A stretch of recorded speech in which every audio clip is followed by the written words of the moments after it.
Fundamentals Test 9 from chapters 20 and 22 of this thing. Like charges, do they attract, add, neutralize each other, or repel? Neutralize. Like charges, Fundamentals Test 9. They repel, right? Don't you think? Everybody knows how you get two north poles on a magnet and try to put them together. They push away from one another. That's what makes a motor run. There's all kinds of stuff that happens because of that. Which unit of electricity actually measures the amount of current flow? Ohm, ampere, coulomb, or volt? I want to say it. What is a coulomb? C-O-U-L-O-M-B. C-O-U-L-O-M-B. What is a coulomb? Anybody know what a coulomb is? Anybody watch that PowerPoint thing that I put over there on basic electrical? It's the answer to that is in there. A coulomb is a billion electrons. Believe it or not. I don't know how you count them, but that's what they say. All right, that's actually B, ampere. As temperature increases, what happens? A, the resistance of a conductor increases. B, the resistance of a conductor decreases. C, the voltage of a conductor decreases. Or D, the resistance of the conductor remains the same. When something gets hotter, what happens to the resistance? If it's a piece of wire or if it's a filament in a light bulb. Do you guys remember the worksheet I gave you in electrical where you were supposed to calculate the resistance of the light bulb element while it was burning using Ohm's law? You remember that? Now you measured it. You remember what it was when you measured it? Like 1.5 ohms. It's a stoplight bulb. And then when you did the calculation of how much current was flowing through, or in other words, how much resistance it had using the current that was flowing, using how much resistance it had when it was burning, what was the resistance of the light bulb when it was burning? Didn't it decrease? Huh? Didn't it decrease? Say that one more time. Didn't it decrease? It increased. The resistance was 1.5 ohms when it was not illuminated, but when current was flowing through it, it was 6 ohms. So it increased when the bulb was burning. That was a positive temperature coefficient efficient filament. Now, engine coolant temperature sensors are a negative temperature coefficient, which means the hotter they get, the less resistance they have. So keep that in mind too. What's a unit of electrical pressure? When you're talking about electrical pressure, would it be talking about amps, ohms, coulombs, or volts? Volt. Volts is electrical pressure. The more pressure you need, the more voltage you need. The more voltage you have, the more likely it is to be able to push through things. Like, for instance, you're taking 12 volts from your ignition system, more or less, and you're juicing it up to about 50 to 100,000 volts so that it can punch it across the spark plug in the compression in that cylinder. The outer electron shell is known as what? Balance ring. The valence ring. That's right. That's number 5. It's the valence ring. Semiconductors have how many electrons in their outer orbit? A semiconductor being the stuff that a diode is made out of, or a transistor. 4 of them. It's a semiconductor if it's got 4. What type of material is indicated by this atomic structure? This atomic structure right here. Right. That is actually an insulator. If it's got a lot of electrons in its valence ring, it is an insulator. If it's only got 1, it's going to be, the fewer it has, the better of a conductor it is. Number 8. If an insulated wire rubbed through a part of the insulation and the wire conductor touched the steel body of a vehicle, what would you call that? Come on, y'all. D? Short to ground. If 2 insulated wires were to melt together where copper conductors touched each other, that would be called? Short of voltage. Well, yeah, I would call it that, but what if the copper conductors were both grounded? Open? Yeah, no, you're right. I mean, he was right. It was short to voltage. That's what we're talking about. If you got 2 wires touching each other, that's basically how that's going to be. I was talking about that one guy that used a Scotch lock to wire up his trailer on his 95 Thunderbird, and it started melting the insulation off the wire. Let me ask you this. Let me hit you with this right here. And I was talking with Jonathan this morning about his the train wreck that he had on his truck. No, he didn't get hit by a train, but he rebuilt his transmission, and it was working flawlessly until the engine compartment caught fire. But if I've got battery here, and I've got load here, and I've got a wire going between there, and I develop a sort of a partial short to ground, and it gets really hot, one of the things you're going to find out is it starts to melt the insulation off that wire going back this way. It's going to start melted off going back to the power source. And on that Thunderbird I'm talking about, he put a Scotch lock, and he had too many lights on his trailer, and because of the fact that he wound up with this blistering insulation, it managed to wire itself together with a whole bunch of other wires in his wire harness, and he wound up with the car wouldn't switch off, and there's a whole bunch of lights on and all that. That's why at the end of electrical, one of the worksheets you're going to have to do is you're going to have to wire up a trailer tow package with some relays, and we're going to test it and see if you knew how to do that. Part of the deal. That's only one part of your final, though. Remember, our finals are coming around in about 4 class days. We're not going to have very many more class days where we can be doing finals. It's just going to be real quick. When I say 4 class days, it's like 4 weeks, but each day only has 1 day. So it's going to be here before you know it. You better get caught up on them worksheets and everything. You'll crash and burn. All right.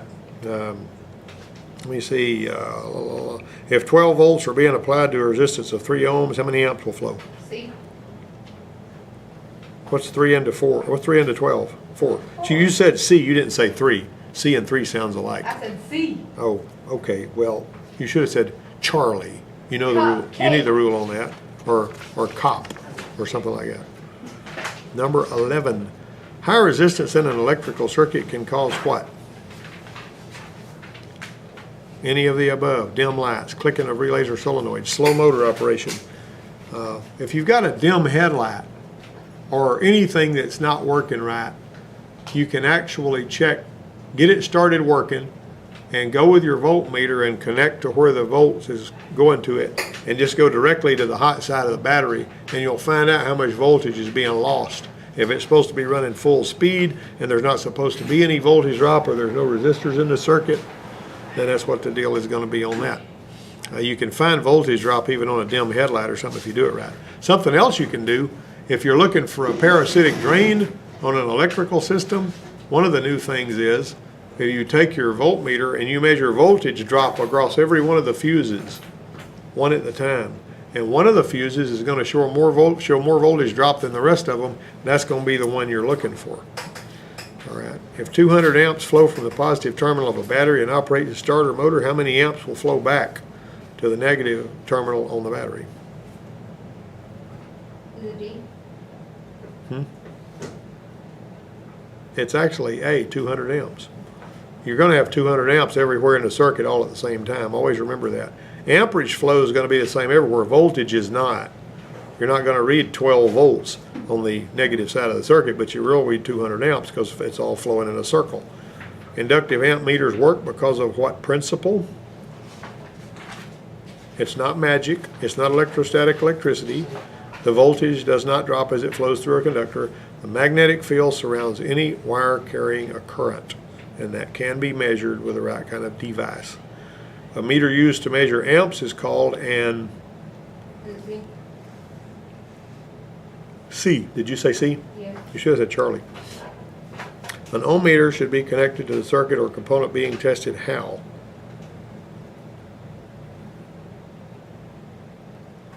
Only when no power is flowing. You're going to get you're probably not going to damage your meter, but you will get a reading that's all screwed up. I want to tell you something else. Let me ask you this. You could take, let's say that you had your engine block has got a ground wire coming from the battery hooked to it. Of course, you got your power, your B plus over here. And it's also got a ground wire going to the body of the car, right? Now that's really important. Sometimes they'll have this hooked to the frame of the car, and then they'll be going on over there. That kind of grounds everything together. You can take an ohm meter and hook it up to right here, even with nothing going on that car, and hook it up to, it's like you're going to measure ohms between there, and you'll get a screwed up reading because there's always a tiny whisper of current flowing through that. So if you're going to check ohms, listen up, this is important. If you're going to check ohms on any electrical system on any car, disconnect the battery. Now, if you're checking a sensor that you've unplugged, that's not the same thing. But if you're checking ohms from one port of the wire harness to another, always disconnect the battery or you'll get a screwed up reading. Everybody clear on that, right? The meter is set to read DC volts on a 4-volt scale. The leads are connected to a 12-volt battery. What will it display? Hello? Remember, what's your 4-volt scale? You're measuring with a 4-volt meter, you're measuring more than it can measure. That's going to be your OL reading on most of the ones that are well, I think on the meters we got, it just basically shows you nothing, but it'll read OL on most of your fluke meters and everything. KHZ is a unit describing what property? Frequency. Yeah, what is 1 hertz? 1 hertz. 1 cycle per second. A hertz is 1 cycle per second. It's not a rental car in this context. It's 1 cycle per second. All right. Speaking of which, Bobby Lundy is working for Hertz right now down there, in megahertz, I guess, whatever. But kilohertz is 1,000 cycles per second. To prevent blowing the meter or fuse in a digital multimeter, what should you do? Give me the best answer, y'all. Okay. Number 18. Actually, it would be both A and B. Don't ever test the resistance of an energized circuit and install a fuse in line with a meter lead. Well, that's pretty good. We use cheap meters here for what we do. Which type of digital multimeter can measure current when clamped around a conductor? Inductive? Inductive, that's right. When measuring resistance, a reading of OL on the digital multimeter, if it's a fluke meter or something, that basically means what? It's an open circuit. If you're measuring resistance, it's an open circuit. If you're measuring voltage, it means you need to go up a range. Of course, you can go up a range on your own meter sometimes and find something there too. Now, let's keep on going here. Fundamentals test 10. Which battery rating is used most often when testing a battery to see if it's performing normally? C. Cold cranking amps. When jump starting, where should the last connection be made? Ding, ding, ding, ding, ding. The engine block of the dead vehicle. And it's really a good idea if you're jumping off a vehicle to put some safety glasses on, because the battery blows up. You'll just have to be using a cane from now on, and nobody wants to do that, you know. You'd be like Daredevil, only without all his special powers. Starters rotate the engine. Starters rotate the engine by doing what? What do they have? Here, A gear. An acceptable charge in circuit voltage on a 12-volt system is what? A. 13.5, 15. If it goes over about 15.5, you're going to start blowing halogen lights, right? Because you will not hurt LEDs usually. When measuring battery voltage, set the meter to read DC? at DC volts. That's right. Direct current volts. And there is no Marvel volts, only DC. A battery should be charged at what rate? B and C? Actually, it's a rate that does not cause the battery to get hotter than 125 degrees. If that battery starts to get really hot, you need to, if it's hot enough to where you can feel it getting hot with your hand, you probably need to back off a little on that charge rate. I've seen them. We had somebody have a air compressor down there at Sabine Offshore. They had a little battery on it and an electric starter and all that. Somebody put the battery charger on it on high, and the thing's been overcharging for a while, and it goes boom. Sounds like somebody let off dynamite in the shop, and then it blew up again. Boom! The cells were blowing up one at a time. Just scare the daylights out of you. Boom! Man, I wish that thing quit doing that. It scared me to death. Cold cranking amps refers to the current a battery can produce while sustaining 7.2 volts at what temperature? D? 0. 0. Yeah, Baker. Technician A says navigation systems use cell phone tower information to locate the vehicle on streets and highways. Technician B says the system uses satellites. Which technician is correct? B? That's basically, everybody like that? Everybody like that answer? Are y'all happy with that? B only. Although, I will tell you that your OnStar uses cell towers sometime, so this is a sort of a question that's skewed a little bit. Well, look at here. Ta-da! OnStar, never mind. OnStar uses all of the above. digital cellular phone service, automatic airbag deployment notification, GPS information, all the above. It uses whatever it can use. You ever see that, what was that? Live Free or Die Hard? And that boy, in order to activate the communications with the OnStar type people, they were driving a Taurus, he got out and grabbed something and he hit the bumper of the car and made the airbag go off. Yeah.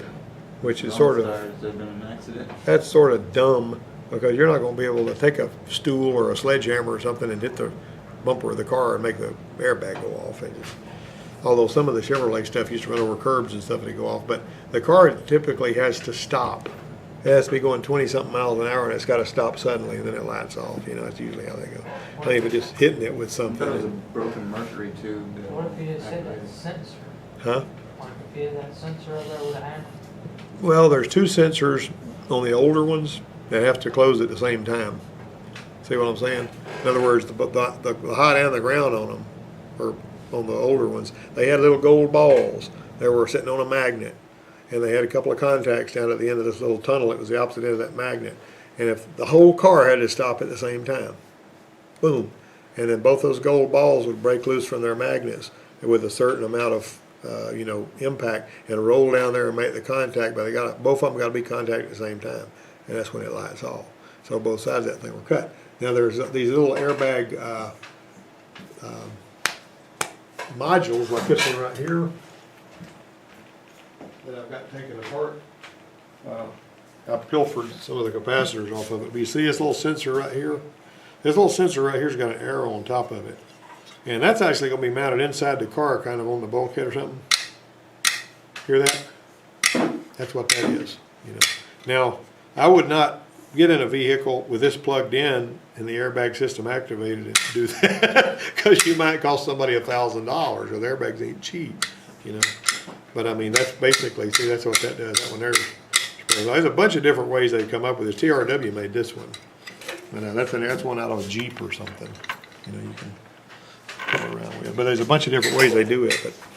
But typically, they're trying to make it where they won't go off automatically. I know that the people that make airbags for Toyota have recalled a bunch of airbags. I've been reading about that. They've been having trouble with that.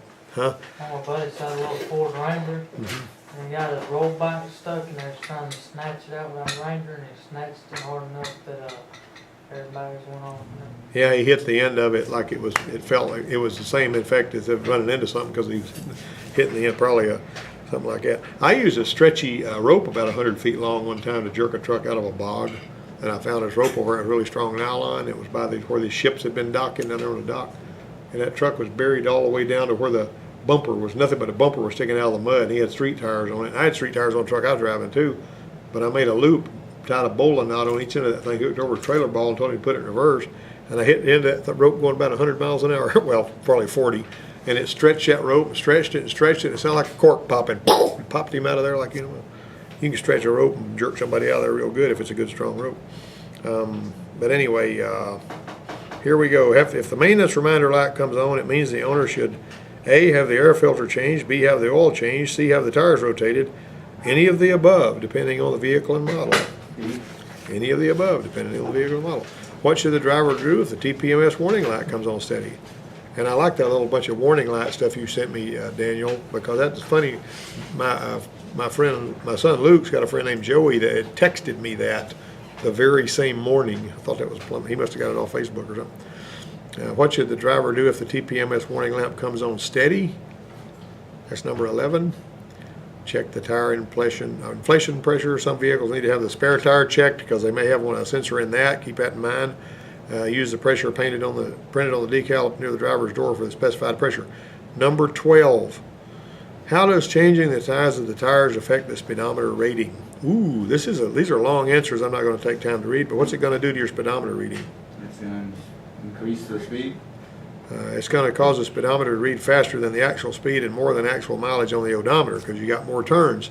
Now, you know, on my askamechanic.info website, I got a tire size calculator where you can, it's one that I embedded there that somebody else wrote. I mean, I ain't smart enough to put that together, but I put it in there so you can go to the tire size calculator and you can determine what your speeds. It makes a little graph based on the size tire you had and the size tire you got. and you can tell how much your speedometer is off. It usually decreases as you go up to a faster speed. I thought for like every size tire is like 5 mile an hour, that's what I've always been told. Oh, bigger ones? Yeah. Yeah, I got bigger ones on my pickup too, but I need to plug the IDS into my truck and recalibrate that speedometer because I got tired of it lying to me. Technician A says the bulb trade number is the same for bulbs all the same size. Technician B says a dual filament bulb has different candle power ratings for each filament. Although they got lumens now, not candle power. They don't use candle power anymore. That's both A and B. What was 11, 12? What she missed 11 and 12, D and B. All right, you know you're going to do all of this stuff, and a smaller diameter tire causes the speedometer to read faster. There was a friend of mine that, well, I put a different gears under my pickup one time to help it get better gas mileage, and it basically doubled the gas mileage. It was getting 7 and it went to getting 14. Oh, F-150 or F-100 I had back before they had F-150s in the 70s. And this guy, there was a friend of mine, and the speedometer was off, but I didn't know how much it was off. I was just driving a truck, you know.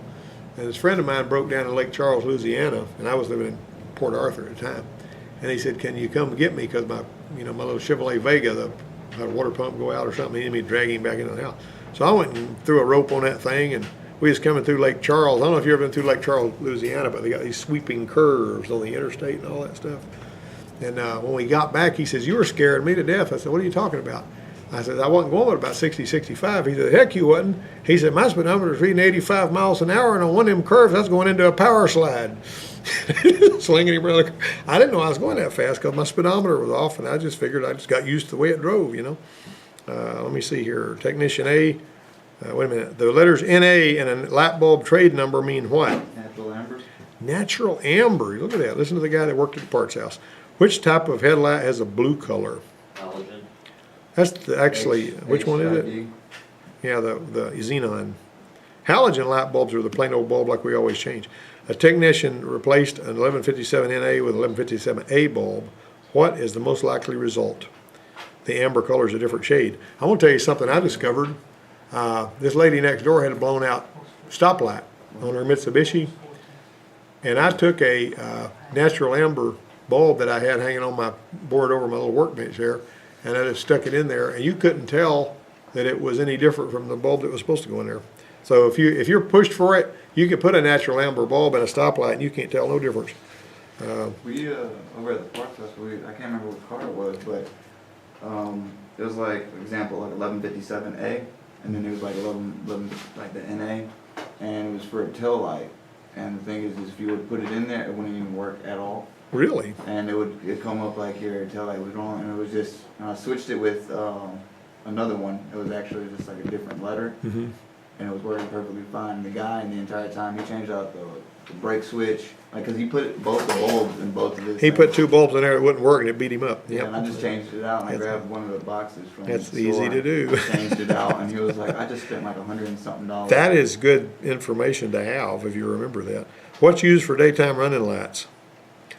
That's a kind of a dumb thing. Any of the above.